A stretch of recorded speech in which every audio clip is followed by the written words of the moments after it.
우리 저 공봉숙 차장님 잠깐 마이크 앞으로 좀 나와 주시겠습니까?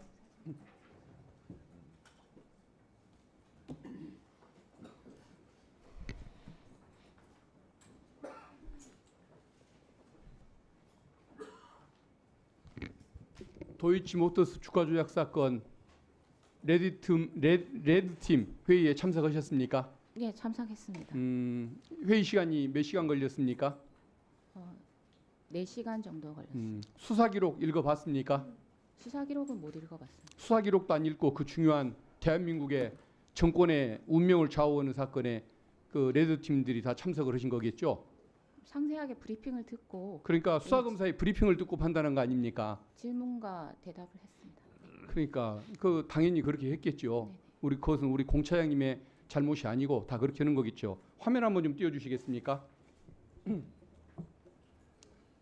핵심은 저 앞쪽에 있는 거, 됐습니다. 그겁니다. 핵심은 공모관계, 주가 조작 사실을 알았냐 몰랐냐의 문제인데 저 내용을 봐보십시오. 김건희 여사 관련된 질문을 참고인이 얘기하는 겁니다. 주식 매수해서 주가를 올리려고 했던 것으로 보이는데 어떤가? 김건희 여사라고 저는 읽겠습니다. 김건희 여사가 저에게 전화를 해서 주가가 떨어지니까 사자고 했던 거라든가 주가가 떨어지는 것을 방어하려고 했던 거 아니냐라고 물으니까 돈 액수까지 저렇게 상의해가면서 결정했다는 내용이 나오죠. 그 다음 화면 좀 보여주십시오. 저 진술조서 내용이 맞다는 것은 양자 간의 저 카톡 내용을 보면 나옵니다.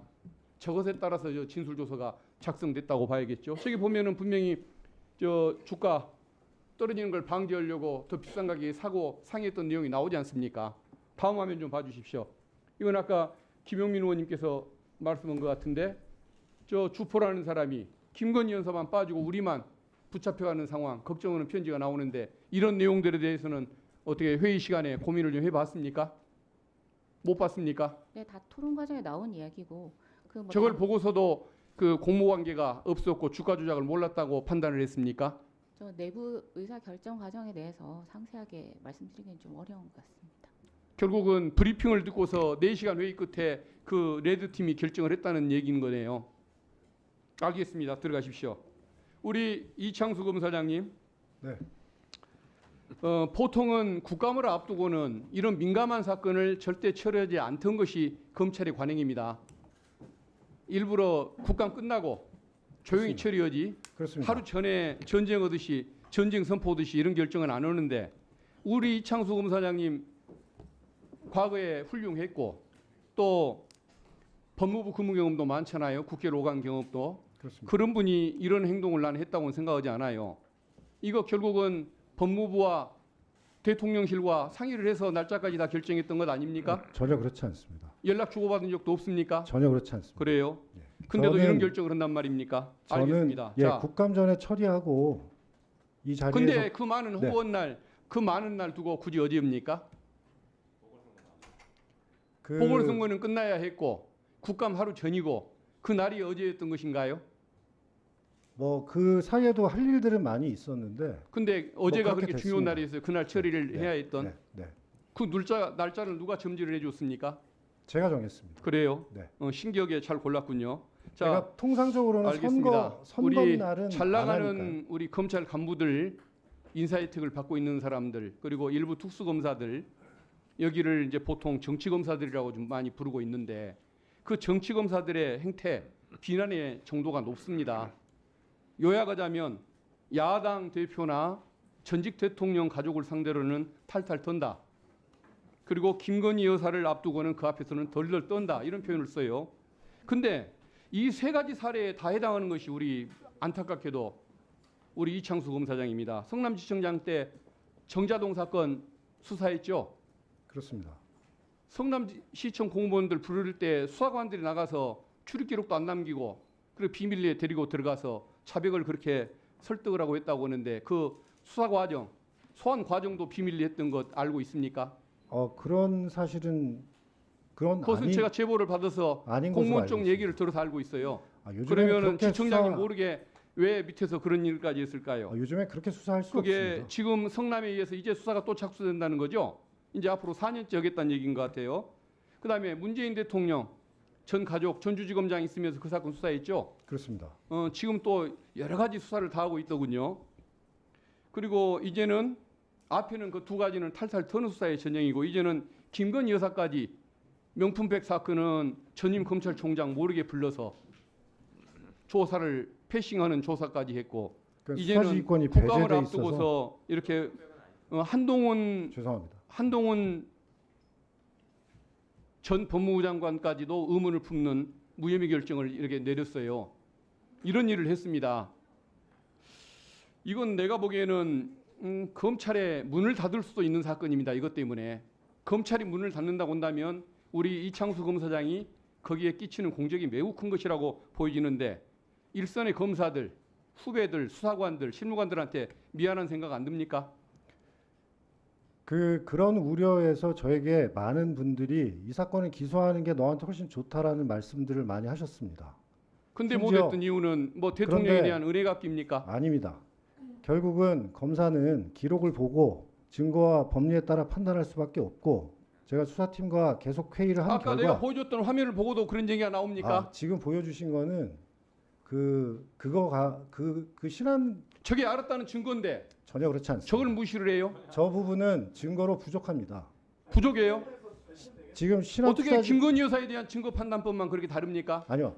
신한투자증권의 저 직원의 녹취는 저 부분은 그 김건희 여사가 직접 주식 투자한 부분입니다. 아니 저 카톡까지 있잖아요. 지금 기소된 부분은 말씀 나오는 저렇게 그러니까 논의를 했던 사안인데 저거는 증권 저것을 어떻게 지점장 모르는 관계일 수가 있다고 주장하냐 이 말이죠. 증권 지점장하고 알겠습니다. 상의하면서 하는 겁니다. 자, 저거는. 질문하겠습니다. 그러면서도 일선의 후배들 조직을 그렇게 공경에 처하고서도 계속 공직에 남아 있을 생각을 가지고 있습니까?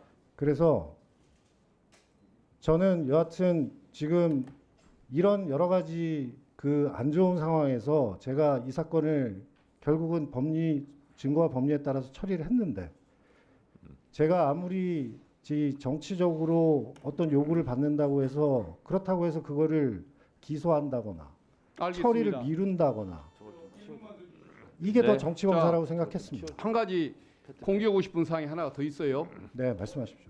이것은 내가 보기에는 자무자파란 말 알죠? 자기 무덤 자기가 판단 말이죠. 그러면은 혼자 묻혀도 될 일인데 같이 순장당할 사람이 필요해서 저 죄 없는 후배들을 끌고 와서 레드팀 만들어서 토론에 참여시켜가지고 같은 죄인을 만듭니까? 나중에 저 참모들은 어떻게 합니까? 후배들은 제가 책임을 나누려는 생각은 전혀 없습니다. 같이 순장당하게 생겼는데 그 말을 해요? 모든 것은 제 책임하에 진행된 일이고요. 다만 그 과정에서 그 결정을 다시 한번 검토하기 위해서 제가 내가 경험이 보기에는 많은 대통령한테 은혜를 갖기 위해서 검찰 대통령한테 조직과 여러 후배들을 잡은 거예요. 대통령한테 받은 은혜가 없습니다. 제가 무슨 그걸 은혜가 은혜 있습니까? 중앙지검장 가놓고도 은혜를 안 받았다고 얘기합니까? 제가 중앙지검장을 하고 싶다고 한 것도 아닙니다. 더 이상 이상 마치겠습니다. 네. 그건 저한테는 상당히 모욕적인 질문이십니다. 네, 모욕적인 질문이라고 생각합니다. 네. 제가 대통령한테 자, 의원님들, 오늘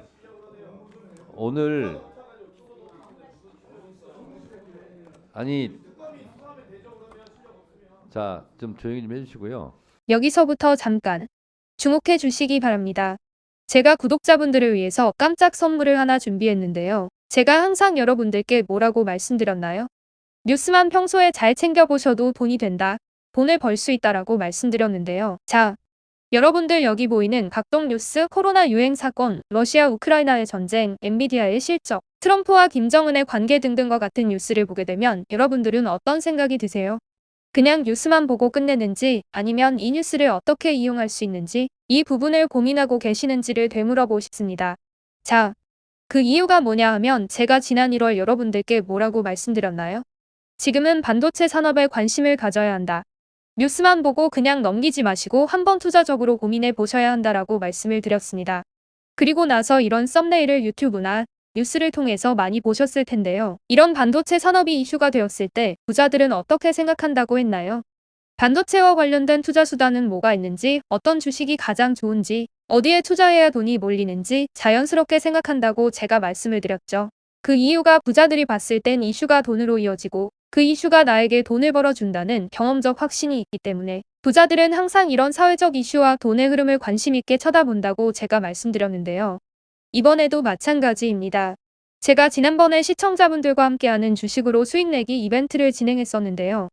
당연히 100% 무료로 진행되었고, 자 여기 보시면 아시겠지만 제가 지난번에도 저한테 구독이라는 문자를 보내주신 모든 시청자분들께 이렇게 반도체 관련주 중에 많은 종목이 아니라 가장 급등할 확률이 높은 딱 한 종목, 한미반도체 한 종목만을 추천드렸어요. 그러면서 여기 나와 있는 대로 정확히 얼마에 매수해야 하는지, 수익률이 얼마가 나왔을 때 팔아야 할지 정확히 말씀드렸는데 지금 실제로 어떻게 되었나요? 오른쪽을 보시면 아시겠지만 제가 1월에 문자로 한미반도체를 소개해드리고 나서 실제 3배 이상의 급등이 나왔죠. 그래서 당시에도 굉장히 많은 분들이 제가 드린 이 종목으로 수익을 크게 내실 수 있었는데요. 다시 한번 수익 축하드리고 이번에도 마찬가지입니다. 최근 우리나라뿐만 아니라 국제 정세가 매우 불안정합니다. 과열된 AI 이슈와 함께 채권 가격과 일본 엔캐리 트레이드 청산으로 휘청거리고 있는데요. 이제 하락장의 초입으로 다양한 징후들이 나타나고 있습니다. 이제 본격적으로 금리 인하와 함께 하락이 더 심해지면 일반 개인들은 결국 더욱더 시장을 외면하고 가장 싼 가격에 울며 겨장 먹기로 손절하기 마련일 텐데요. 사실 역사적으로 이런 시그널이 있을 때야말로 좋은 주식을 저점에서 매수할 수 있는 절호의 기회입니다. 즉 좋은 주식 시장 상황 영향에 따라 어쩔 수 없이 떨어질 때를 적극적으로 노려야 한다는 거죠. 자 그렇기 때문에 제가 이번에도 뭘 보내드린다고요?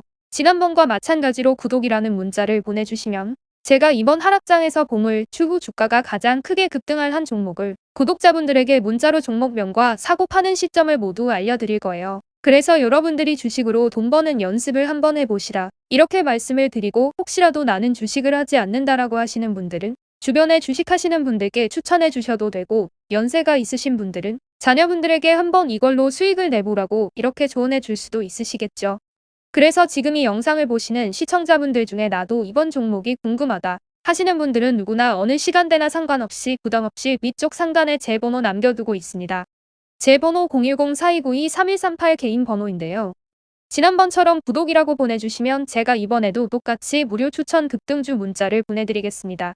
제 번호 010-4292-3138로 문자 보내주시면 여러분들이 직접 이슈를 통해서 돈 버는 연습을 해보실 수 있는 것이고 제가 돈을 받는 것도 투자를 대신해 드리는 것도 아니니까 부담없이 신청해 주시면 되는 겁니다. 그리고 수익이 나면 저는 다른 것은 바라지 않습니다. 제 채널에 구독, 좋아요 한 번씩만 눌러주시라 이렇게 다시 한번 말씀드리겠습니다. 긴 영상 시청해 주셔서 감사드립니다.